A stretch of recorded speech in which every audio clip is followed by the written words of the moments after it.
And the last thing I want to talk about before we move on to 20,000 Days on Earth is participation. There's a few of the projects that you've done that in many different ways, from the very kind of slow and almost dreamlike participation in Dreams of a Life through to the very active one in Scene Stealers. So what have you learned about how people want to get engaged in the films and the properties that they love?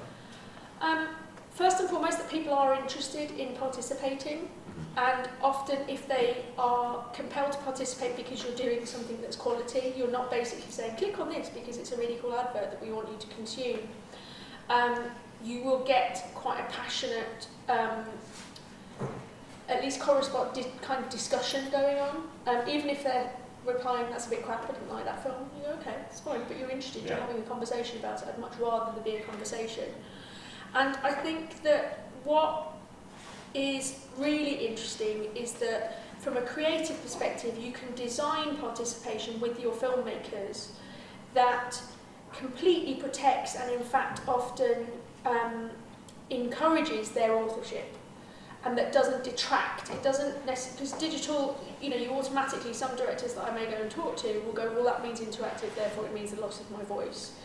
Yeah. And what has been most interesting, you go, no, you can design some really interesting ways, and the audiences, the people that want to participate out there, want an authored experience. Sometimes they don't, sometimes they want to control the world, and lots of exciting factual entertainment formats take advantage of that. But I think that's the really fascinating bit, where we're able to show something like Hugh's project with Frank. We're able to show that you can do something very written, very scripted, but that has space for engagement, that doesn't water down or muddy the filmmaker's message. So that feels like, that's a really important insight, I think, because a lot of the people that we work with, it does feel to them like it is a binary thing. It's either I have my perfect object, which the audience is just sit passively and consume, or I throw it open and they're going to take control of the story again. And I think we're kind of getting past that a bit now, but that's still a perception that an awful lot of people working in the media industry have, that there is either an all or nothing. Yeah, and it's words like gamification there to blame for it. Oh God, transmedia, which don't even get me started on transmedia. But anyway, so what's worked when you've worked with people like Ken Loach and directors that have worked in the film industry for a long time? What's worked in getting them to understand the possibilities and the fact that these are creative spaces to explore, and it's not about giving up, it's about actually adding and creating more and more value around the project? It's working holistically, so it's making sure that what the kind of core model that we're working on now is the model that we used on 20,000 with Ian and Jane, is that the person that's trying to encourage the innovation, in this case me, as the commissioner with that remit, working holistically across the film and whatever that digital is.